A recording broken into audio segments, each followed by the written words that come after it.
Deus é bom. Vamos ficar de pé então, só para você esticar as pernas. Abra sua Bíblia comigo aí em 1 Coríntios capítulo 11. 1 Coríntios capítulo 11, quero ler com você alguns versículos.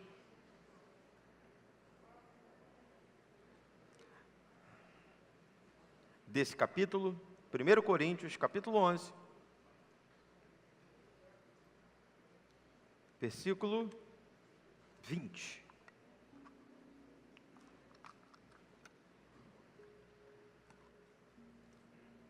Quem já achou, diga amém. Quem não achou, diga me espera. Ninguém disse? Então vamos lá.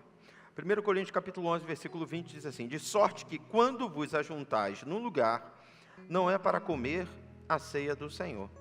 Porque comendo, cada um toma antecipadamente a sua própria ceia. E assim um tem fome e outro embriaga-se.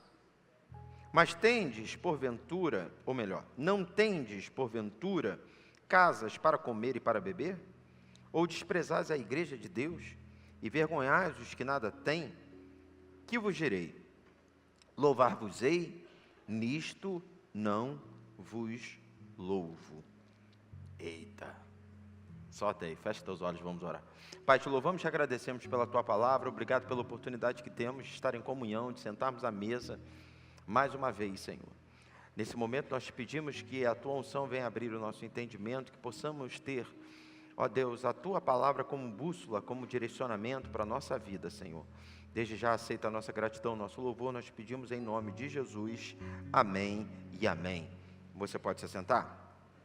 Bem, a mensagem de hoje vai ser bem objetiva, irmãos. Nesse texto, o apóstolo Paulo nos ensina a ceiar. Logo depois desse texto que a gente leu, Paulo entra propriamente naquele texto que é conhecido de todos nós e que é lido quase que em toda celebração de ceia. Aquilo que eu recebi do Senhor, eu também vos ensinei, que o Senhor Jesus, na noite em que foi traído, tendo dado graças, tomou o pão e partiu.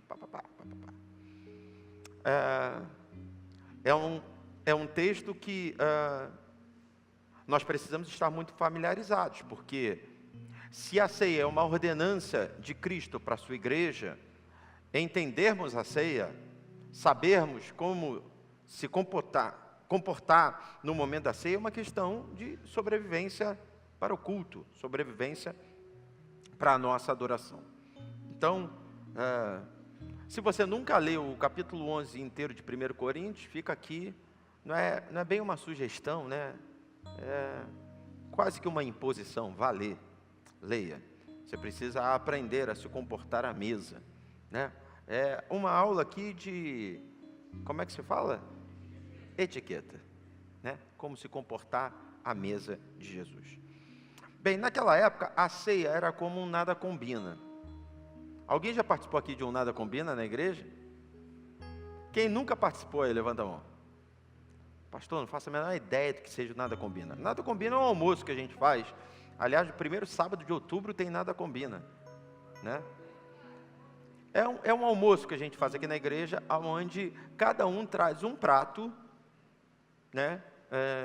E na maioria das vezes a gente incentiva que seja um prato típico da sua terra natal, mas não há uma regra, tem que ser, né? Mas cada um traz um prato e a gente compartilha desses pratos aqui e a gente mistura tudo, irmão. Então, tem gente que gosta de dobradinha. Quem é que gosta de dobradinha aqui?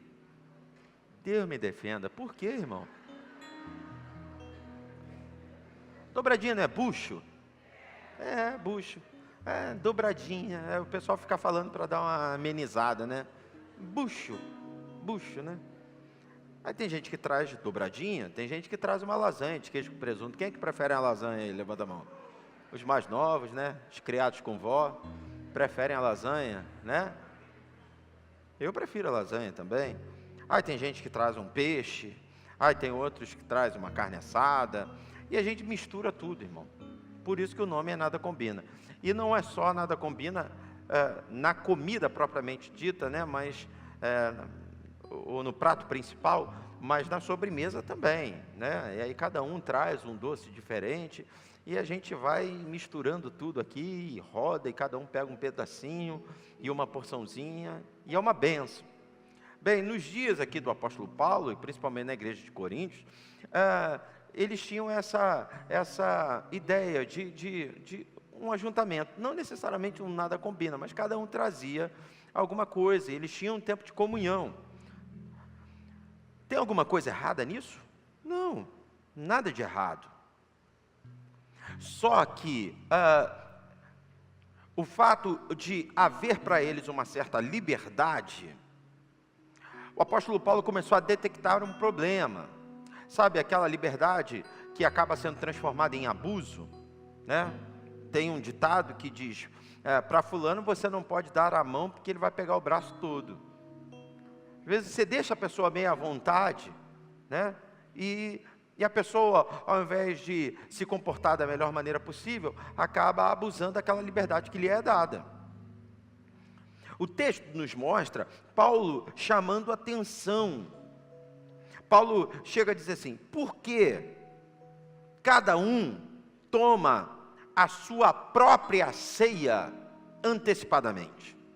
Entenda bem, nesse texto, Paulo não começa falando da ceia do Senhor, mas fala de uma ceia individual.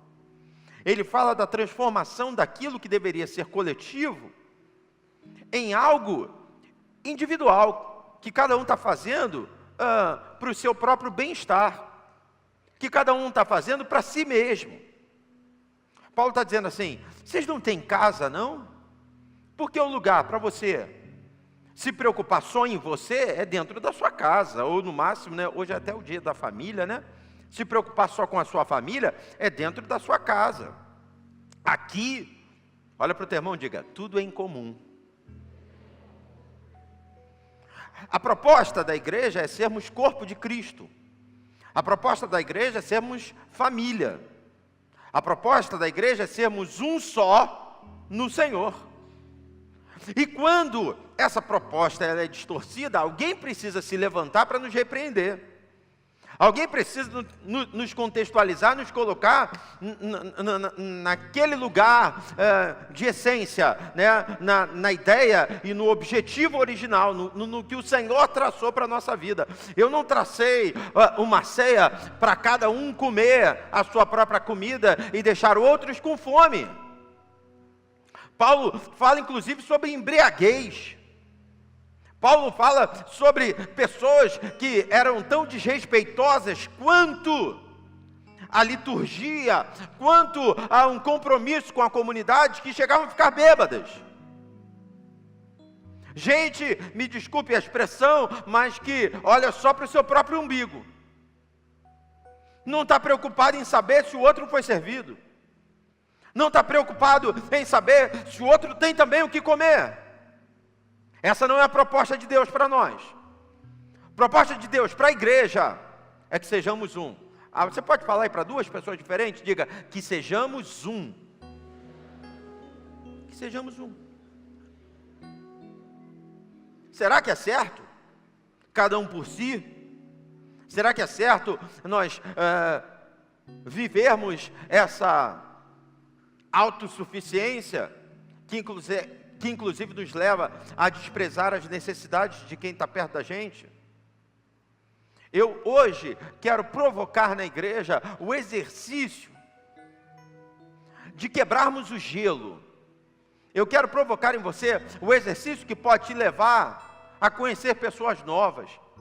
Porque às vezes a gente entra na igreja, sai da igreja, e a gente não consegue compartilhar de algumas necessidades, a gente não se preocupa em saber qual o nome das pessoas que estão à nossa volta. E entenda, é muita gente, e eu sei que não dá para decorar o nome de todo mundo, não dá para perguntar o nome de todo mundo, não dá para saber o nome de todo mundo, mas quem está do nosso lado, quem está atrás da gente, quem está na nossa frente, será que é muito constrangedor para você quebrar esse gelo? Será que é muito constrangimento desenvolver esse exercício? Alguém acha? Alguém acha que é muito? Ou quem acha que isso é possível? Quantos acham que isso é possível? Quantos acham que isso é natural? Amém? Então, por favor, se apresente para 2, 3 pessoas diferentes agora. Pergunte o nome. Dê um abraço nela. Dê um abraço nele. Diga para ele, conta comigo, irmão. Tamo aí, tamo junto.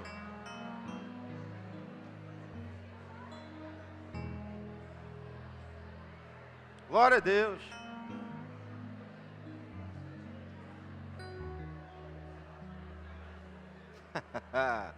Bom isso, hein? Precisamos fazer mais isso, hein? Precisamos fazer mais vezes isso, hein? Quem é que conheceu gente nova aí hoje aí? Levanta a mão. Olha isso. Olha isso. Fala sério, né, irmãos? Agora o pastor tem que fazer esse exercício? Hã? A gente tem que separar um momento do culto para fazer isso. Isso deveria ser natural. Deveria ser natural. Natural ao ponto de ir crescendo. Eu não vou fazer um segundo exercício, mas um segundo poderia ser, está precisando de alguma coisa? Quer um dinheiro emprestado? Não vou entrar nesse mérito agora. Mas naturalmente a gente chega nesse ponto. Hã? Pelo menos eu não vou te forçar a fazer isso agora. Mas se você tiver a vontade de fazer... Mora onde? Quer uma carona? Agora vigia, né? Não é um homem oferecendo para uma menina, né? Porque também a gente vê segundo as intenções. Calma. Estamos falando de comunhão. Mas Paulo dá um tapa na mesa, irmãos. O que Paulo faz é chamar a atenção de um povo que está vindo à igreja simplesmente para ser servido. E hoje pela manhã eu plantei uma sementezinha no coração de quem veio, né? Eu dei um spoiler, né? Eu falei um pouquinho sobre o que eu compartilharia nessa noite. Entenda, o que marca a Santa Ceia, o que Jesus diz, façam isso em memória de mim, não é o comer do pão, mas é o partir do pão. Pastor, mas o comer não é algo que Deus tem para nós? Sim, claro que sim. Mas a marca não é o comer, mas é a predisposição em partir, em compartilhar. Em que nível de espiritualidade você está? Como está a tua comunhão com Deus? O reflexo é só interesse em comer ou predisposição em partir? Porque, para mim, quanto mais de Deus eu sou, mais disposto eu estou a partir. Eu tenho e compartilho. Eu tenho e eu distribuo. É uma bênção que vem, vai me enchendo até o transbordar. E quem está perto de mim vai recebendo. Eu hoje pela manhã estava ministrando, eu estava profetizando que nós não vamos deixar ninguém para trás. Porque às vezes a gente sai numa corrida sem freio para chegar na linha, no lugar da vitória. E aí alguém cai do nosso lado e a gente vibra porque ela caiu, porque é menos um para competir conosco. Isso não é reino. Reino é eu parar, voltar, levantar essa pessoa, carregar ela no colo, até que ela passe também pela linha de chegada. Ah, mas aí você vai perder, não. Irmãos, quando Jesus fala acerca do reino, o que ele fala? O maior ou o menor? No reino, quem é mais importante? O menor. Não é o maior. As coisas são invertidas. Às vezes quem chega por último é que ganha a corrida. Porque chegou por último porque não quis deixar ninguém para trás. Chegou por último porque carregou no colo quem precisava ser carregado. Já falei aqui diversas vezes, Paulo escreve aos Efésios falando, suportando-vos uns aos outros em amor, né? E esse suportar não é eu te aturo, né? Eu te suporto, não, eu te aturo, não. Suportando-vos é carregar no colo. Se você estiver ferido, eu vou te ajudar.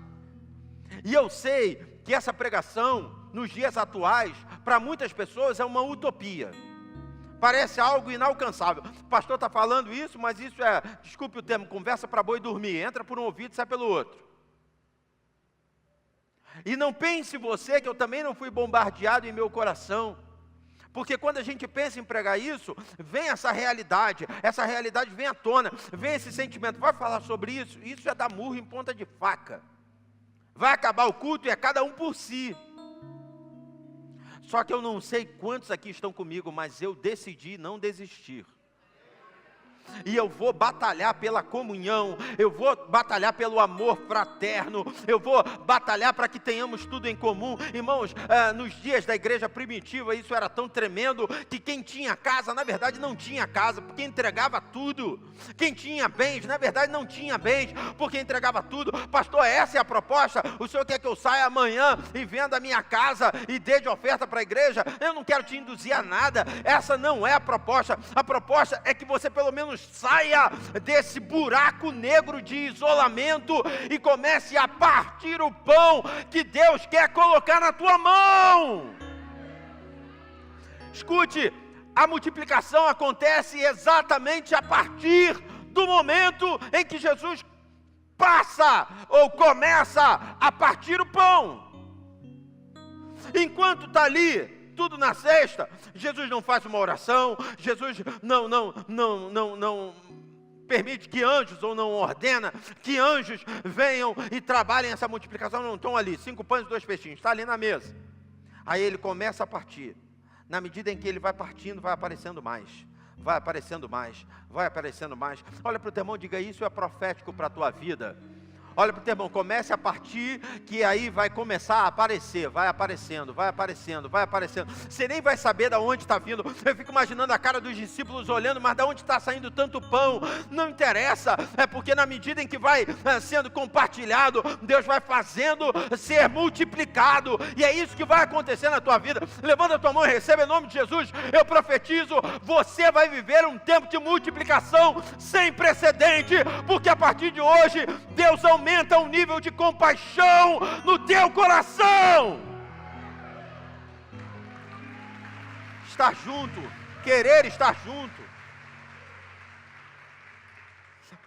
Quando a gente lê sobre os 2 discípulos no caminho de Emaús, quantos já leram esse texto, essa passagem? Jesus morreu e os discípulos então se afastam e retornam para a sua cidade. E na verdade, eles já tinham a notícia da ressurreição. Porque quando Jesus aparece para eles, né, eles falam sobre a visão que as mulheres tiveram. Então eles já tinham a ideia da ressurreição, mas ainda assim, a pressão foi tão grande, né, a frustração em relação à morte foi tão grande, que eles estão voltando. Estão indo para Emaús. Aí Jesus para do lado deles.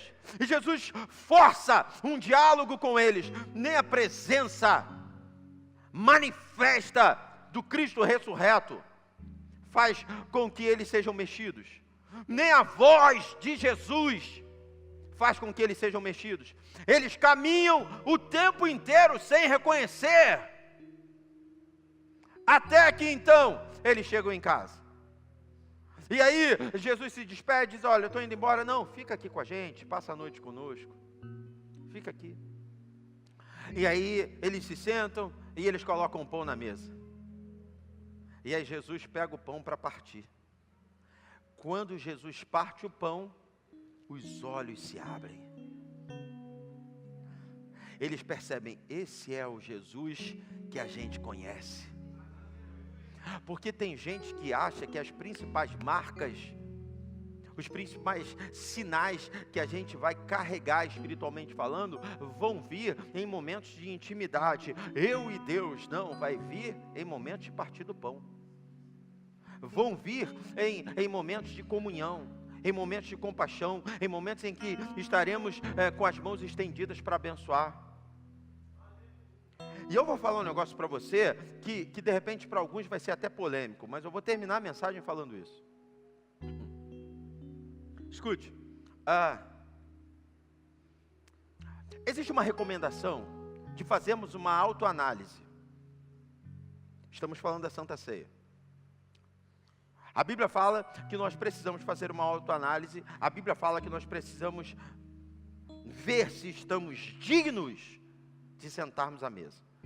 E é lógico que isso está falando de santidade.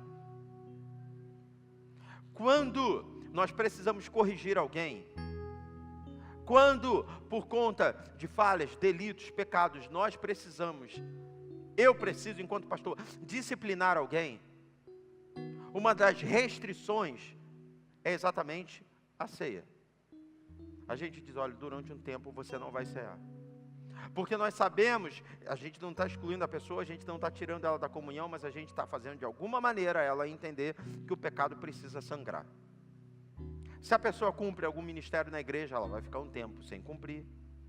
A gente vai tirar essa pessoa da sua área de atuação para que ela seja tratada, para que ela seja corrigida. Isso não é falta de amor, porque a Bíblia diz que Deus corrige a quem Ele ama. Então é óbvio que quando a Bíblia fala sobre a autoanálise, a Bíblia está falando sobre santidade. Mas o que eu disse que pode ser polêmico é que, para mim, acima disso, a autoanálise precisa ser feita para vermos o quanto nós estamos dispostos a partir o pão. Porque se for para sentar, e aí a gente está falando de todo um contexto desse capítulo, tá? O contexto inteiro desse capítulo aponta para, se for para sentar à mesa e comer sozinho, é melhor não sentar. Se você não está pronto para compartilhar o que você tem recebido, é melhor não ocupar esse lugar na mesa. Porque isso vai ser para a sua própria condenação. Entenda bem, eu não estou tirando a necessidade de termos uma vida santificada e de fazermos essa análise na hora de sentarmos à mesa. Mas dentro da minha visão, eu estou dizendo que acima da necessidade de uma vida de santidade, de comunhão com Deus, nós precisamos estar predispostos a partir o pão, a compartilhar com pessoas. E aí, nós estamos falando de intercessão, nós estamos falando de uma palavra, nós estamos falando de uma ligação, nós estamos falando de compreensão, nós estamos falando de uma ajuda de fato. Às vezes, sabe, enquanto pastor, estão aqui, né, alguns pastores auxiliares e tal, eu digo assim, não fala nada, não faz nada. Mas por quê? Porque a gente precisa ser didático. Essa pessoa precisa aprender que se sempre que ela precisar, a gente vai pagar, a gente vai estar disposto, ela precisa aprender que esse não é o caminho certo. Quantos aqui já casaram um filho? Principalmente se for homem. Quantos aqui já casaram um filho homem? Temos aqui alguns irmãos. Irmãos, se tem uma coisa que o pai precisa aprender, é que depois que o filho casa, ele precisa desenvolver as próprias responsabilidades. Se o pai pagar o aluguel, se o pai pagar o condomínio, se o pai fizer as compras, o garoto nunca vai ser homem. Vai ser sempre um menino. Aí eu pergunto, está ajudando ele? Não, está atrapalhando. Então tem hora, porque eu estou pregando aqui, e alguém pode dizer assim, não pastor, mas tem hora que eu precisei da ajuda e a ajuda não veio, é porque eu vi que te ajudar ia te atrapalhar. Era um momento de desenvolver em você força de vontade para trabalhar, para orar, era momento de eu desenvolver em você um conserto, um reposicionamento, porque está tudo errado. Agora em muitos outros, irmãos, a gente vira as costas para as pessoas. E eu não quero me pegar muito nessa questão de ajuda propriamente dita, não. Até porque a mensagem, na verdade, o cerne da mensagem não é esse. Eu quero falar sobre comunhão. Independente de você poder ajudar ou não, sobretudo financeiramente falando, independente de você poder ajudar ou não. O que eu quero falar é de amor. O que eu quero falar é de uma palavra de vida, é de não deixar ninguém para trás. É uma ligação que faz toda a diferença, uma mensagem que faz toda a diferença, é um abraço que faz toda a diferença. É uma palavra de incentivo que faz toda a diferença. Quantos estão entendendo o que eu estou pregando nessa noite? Digam amém. Eu quero terminar a mensagem, você não precisa abrir a sua Bíblia não, mas se em casa depois você quiser ler, 1 Reis capítulo 3, primeira carta de Pedro, nada a ver, Pedro, nada de Reis, capítulo 3, a partir do versículo 8 diz assim: quanto ao mais, tenham todos o mesmo modo de pensar, sejam compassivos, amem-se fraternalmente, sejam misericordiosos e humildes, não retribuam mal com mal, nem insulto com insulto, pelo contrário, bendigam, abençoem, pois para isso vocês foram chamados, para receberem a bênção por herança. Jesus ensinou a lavar o pé. Jesus ensinou a tratar das feridas. E isso precisa ser aplicado pela igreja. Quantos entendem que essa responsabilidade é nossa? Diga amém. Então eu quero que você se coloque de pé.